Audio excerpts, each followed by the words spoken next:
قوم لوط کے بارے میں مکمل تفصیل سے بتائیں گے۔ قوم لوط جنہوں نے ایسی برائی کو ایجاد کیا جو ان سے پہلے دنیا میں کسی قوم نے نہیں کیا تھا، ایسی بدکاری جس کی مثال تاریخ میں کہیں نہیں ملتی۔ اس قوم نے ایسا کیا کام کیا تھا اور ان کا کیا انجام ہوا، جانتے ہیں آج کی اس ویڈیو میں۔ حضرت لوط علیہ السلام اللہ تعالیٰ کے ایک برگزیدہ نبی تھے۔ آپ کے والد کا نام حران تھا جو تاریخ کے بیٹے تھے۔ آپ کی پیدائش عراق کے قدیم شہر اردن میں ہوئی تھی۔ اس شہر میں ابراہیم علیہ السلام کا مسکن تھا۔ دراصل لوط علیہ السلام کے والد حران حضرت ابراہیم علیہ السلام کے سگے بھائی تھے، یعنی حضرت لوط علیہ السلام حضرت ابراہیم کے بھتیجے تھے۔ کیونکہ حضرت لوط علیہ السلام کے والد ان کے بچپن میں ہی انتقال کر چکے تھے، لہٰذا حضرت لوط علیہ السلام کو حضرت ابراہیم علیہ السلام نے بیٹا بنا کر پالا تھا۔ آپ حضرت ابراہیم علیہ السلام پر سب سے پہلے ایمان لانے والوں میں شامل تھے۔ آپ حضرت ابراہیم علیہ السلام کے زمانے میں اہل سدوم کی رہنمائی کے لیے نبوت کے منصب پر فائز ہوئے۔ حضرت لوط علیہ السلام کے بہت سارے معجزات ہیں۔ آپ جس وقت بارش کے لیے دعا کرتے تھے تو آسمان بادلوں سے بھر جاتا تھا اور خوب بارش ہوتی تھی۔ حضرت لوط علیہ السلام جس پتھر پر سر رکھ کر سوتے، اس پتھر پر آپ کے سر مبارک کا نشان بن جاتا تھا۔ سدوم وہ علاقہ تھا جہاں لوط علیہ السلام ملبوس فرمائے گئے۔ سدوم کے آس پاس 5 نہایت ہی خوبصورت شہر آباد تھے، جن میں سے ہر ایک کی آبادی 1 لاکھ نفوس سے زیادہ ہی تھی۔ یہ علاقے نہایت سرسبز و شاداب اور قدرت کی فیاضی کا حسین شاہکار تھے۔ یہاں باغات کی کثرت تھی، لہلہاتی کھیتیاں ان کی ضروریات سے کئی زیادہ تھیں۔ اردن، شام اور اسرائیل کے درمیان بسا ہوا یہ علاقہ نہایت ہی زرخیز تھا۔ وہاں طرح طرح کے پھل، اناج، میوے بکثرت پیدا ہوتے تھے، اور یہی وجہ تھی کہ آس پاس کے بستیوں کے لوگ بھی اپنی معاشی اور غذائی ضرورت کے لیے ان بستیوں کی طرف آتے تھے۔ مگر یہ بات اہل سدوم کے لوگوں کو بالکل بھی پسند نہ تھی۔ ان کے خیال میں ان کی بستی میں پیدا ہونے والے پھلوں، اناج اور سبزیوں پر صرف ان کا ہی حق تھا۔ وہ نہیں چاہتے تھے کہ دوسری بستیوں کے لوگ ان کے علاقے میں آئیں۔ ایک دن سدوم کے لوگ اس بات پر غور و فکر کر رہے تھے کہ باہر سے آنے والے لوگوں کو یہاں آنے سے آخر کیسے روکا جائے۔ اتنے میں ابلیس ایک بزرگ کی شکل میں ان کی محفل میں آیا اور کہا کہ اگر تم ان سے پیچھا چھڑانا چاہتے ہو تو میرے کہنے پر عمل کرو۔ اس بزرگ کی بات لوگوں نے بہت توجہ سے سنی۔ ابلیس نے کہا کہ میں کل بتاؤں گا۔ دوسرے دن ابلیس ایک خوبصورت جوان لڑکے کے بھیس میں آیا اور انہیں اپنی عورتوں کے بجائے مردوں سے فعل بد کرنا سکھایا۔ ابلیس نے کہا کہ اگر تم ان بستیوں کے لوگوں سے نجات چاہتے ہو تو جو تمہاری بستی میں آ جاتے ہیں تو ایسا کرو کہ جب بھی کوئی شخص تمہارے علاقے میں آئے تو تم لوگ زبردستی اس کے ساتھ اپنی خواہش پوری کرو۔ اس طرح یہ لوگ اس بستی میں آنا چھوڑ دیں گے۔ اپنی نفسانی خواہش کے لیے مردوں سے بدفعلی اس قوم کا دستور بن گیا تھا۔ جہاں بے حیائی عام ہو گئی تھی، سردار، رئیس، ہر طبقہ میں گھر گھر یہ عمل پھیل گیا تھا۔ بھری محفل میں یہ لوگ اس فحاشی کے کام کو کر کے خوش ہوتے تھے۔ کوئی بھی محفل اس کام کے بغیر ادھوری سمجھی جاتی تھی۔ خاص کر کے مسافروں میں سے کوئی خوبصورت لڑکا ہوتا تو یہ لوگ اسے اپنا شکار بنا لیتے۔ تلمود میں لکھا ہے کہ اہل سدوم اپنی روزمرہ کی زندگی میں سخت ظالم، دھوکے باز اور بد معاملہ تھے۔ کوئی مسافر ان کے علاقے سے بخیر نہیں گزر سکتا تھا۔ کوئی غریب ان کی بستیوں سے روٹی کا ایک ٹکڑا نہ پا سکتا تھا۔ بارہا ایسا ہوتا تھا کہ باہر کا آدمی ان کے علاقے میں پہنچ کر فاقوں سے مر جاتا اور یہ اس کے کپڑے اتار کر اس کی لاش کو برہنہ کر کے ان کو دفن کر دیتے۔ اپنی وادی کو انہوں نے ایک باغ بنا رکھا تھا جس کا سلسلہ میلوں تک پھیلا ہوا تھا۔ اس باغ میں وہ انتہائی بے حیائی کے ساتھ اعلانیہ بدکاری کرتے تھے۔ حضرت لوط علیہ السلام نے انہیں توحید کی دعوت دی اور بدکاری کے اس گھنونے عمل سے توبہ کرنے کا حکم دیا۔ حضرت لوط علیہ السلام نے کہا کہ تم بے حیائی کیوں کرتے ہو؟ کیا تم عورتوں کو چھوڑ کر لذت حاصل کرنے کے لیے مرد کی طرف مائل ہوتے ہو؟ حقیقت یہ ہے کہ تم احمق لوگ ہو۔ حضرت لوط علیہ السلام ان کو دن رات واضح نصیحت کیا کرتے، لیکن قوم پر اس کا کوئی اثر نہ ہوا، بلکہ وہ بہت فخریہ انداز میں یہ کام کرتے تھے۔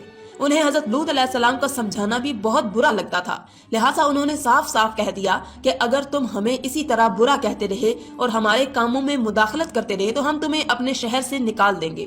حضرت لوط علیہ السلام نے نصیحت اور تبلیغ کا سلسلہ پھر بھی جاری رکھا، لہٰذا ایک دن اہل سدوم نے خود ہی عذاب الہی کا مطالبہ کر دیا۔ اللہ تعالیٰ نے اب تک ان کے اس بدترین فعل اور فحاشی کے باوجود بھی ڈھیل دے رکھی تھی، لیکن جب انہوں نے حضرت لوط علیہ السلام سے ایک دن کہا کہ اگر تم سچے ہو تو ہم پر عذاب لے آؤ، لہٰذا ان پر عذاب الہی کا فیصلہ ہو گیا۔ اللہ تعالیٰ نے اپنے خاص فرشتوں کو دنیا کی طرف روانہ کر دیا۔ یہ فرشتے دراصل حضرت جبرائیل علیہ السلام، حضرت میکائیل علیہ السلام اور حضرت اسرافیل علیہ السلام تھے۔ پھر یہ فرشتے خوبصورت نوجوانوں کی شکل میں حضرت لوط علیہ السلام کے گھر تشریف لے آئے۔ حضرت لوط علیہ السلام نے جب ان خوبصورت نوعمر لڑکوں کو دیکھا تو سخت گھبراہٹ، پریشانی میں مبتلا ہو گئے۔ انہیں یہ خطرہ محسوس ہوا کہ اگر ان کی قوم کے لوگوں نے انہیں دیکھ لیا تو نہ جانے وہ ان کے ساتھ کیا سلوک کرے۔ حضرت لوط علیہ السلام کی بیوی کا نام وائلہ تھا۔ اس نے آپ پر ایمان نہیں لایا تھا اور وہ دراصل منافقہ تھی، وہ کافروں کے ساتھ تھی، لہٰذا اس نے جا کر اہل سدوم کو یہ خبر دے دی کہ لوط کے گھر نوجوان لڑکے مہمان ٹھہرے ہوئے ہیں۔ یہ سن کر بستی والے دوڑتے ہوئے حضرت لوط علیہ السلام کے گھر پہنچ گئے۔ حضرت لوط علیہ السلام نے کہا کہ اے قوم، یہ جو میری قوم کی لڑکیاں ہیں یہ تمہارے لیے جائز اور پاک ہیں، اللہ سے ڈرو اور مجھے میرے مہمانوں کے سامنے رسوا نہ کرو۔ تم میں سے کوئی بھی شائستہ آدمی نہیں ہے کیا؟ حضرت لوط علیہ السلام کی بات سن کر وہ بولے، تم بخوبی واقف ہو کہ ہمیں تمہاری بیٹیوں سے کوئی حاجت نہیں، اور جو ہماری اصل چاہت ہے اس سے تم بخوبی واقف ہو۔ قوم لوط کے اس بے شرمانہ جواب سے اندازہ لگایا جا سکتا ہے کہ وہ اس فعل بد میں کس حد تک مبتلا ہو چکے تھے۔ جب حضرت لوط علیہ السلام کی قوم ان کے گھر کی طرف دوڑتی ہوئی آئی تو حضرت لوط علیہ السلام نے گھر کے دروازے بند کر دیے اور نوجوانوں کو ایک کمرے میں چھپا دیا۔ ان بدکار لوگوں نے آپ کے گھر کا گھیراؤ کیا ہوا تھا اور ان میں سے کچھ گھر کی دیوار پر بھی چڑھنے کی کوشش کر رہے تھے۔ حضرت لوط علیہ السلام اپنے مہمانوں کی عزت کے خیال سے بہت زیادہ گھبرائے ہوئے تھے۔ فرشتے یہ سب منظر دیکھ رہے۔ جب انہوں نے حضرت لوط علیہ السلام کی بے بسی اور پریشانی کا عالم دیکھا تو حقیقت سے پردہ اٹھاتے ہوئے یوں فرمایا، اے لوط، ہم تمہارے رب کے بھیجے ہوئے فرشتے ہیں، یہ لوگ ہرگز تم تک نہیں پہنچ سکتے۔ ابھی کچھ رات باقی ہے تو آپ اپنے گھر والوں کو لے کر چل دو اور تم میں سے کوئی شخص پیچھے مڑ کر نہ دیکھے۔ اہل سدوم حضرت لوط علیہ السلام کے گھر کا دروازہ توڑنے پر بضد تھے، لہٰذا حضرت جبرائیل علیہ السلام نے گھر سے باہر نکل کر اپنے پر کا ایک کونا انہیں مارا، جس سے ان سب کی آنکھوں کے ڈھیلے باہر نکل آئے اور بصارت زائل ہو گئی۔ یہ خاص عذاب ان لوگوں کو پہنچا جو حضرت لوط علیہ السلام کے پاس بدنیتی سے آئے تھے۔ حضرت لوط علیہ السلام حقیقت حال جان کر مطمئن ہو گئے اور اپنے گھر والوں کے ساتھ رات کو ہی نکل کھڑے ہوئے۔ بیوی بھی ان کے ساتھ تھی، لیکن کچھ دور جا کر وہ واپس اپنی قوم کی طرف پلٹ گئی اور قوم کے ساتھ جہنم رسید ہو گئی۔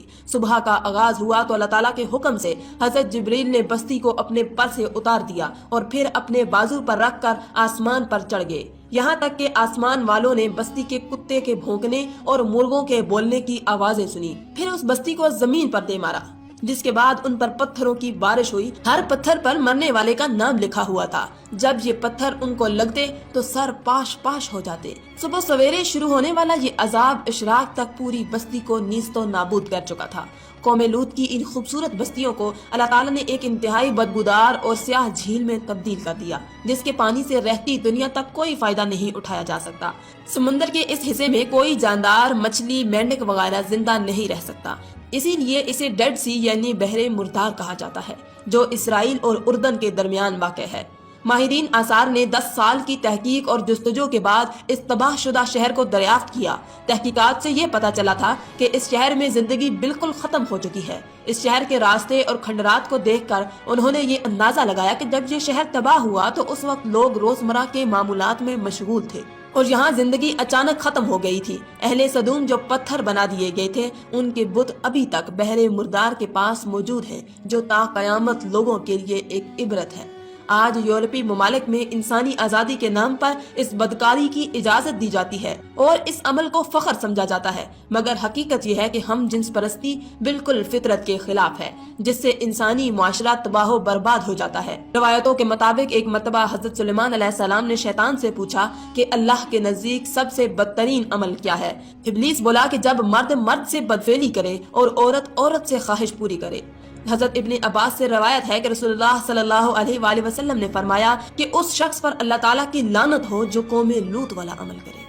آخر میں اللہ رب العزت سے دعا ہے کہ اللہ تعالیٰ ہمیں نیک اعمال کرنے اور برائی سے بچنے کی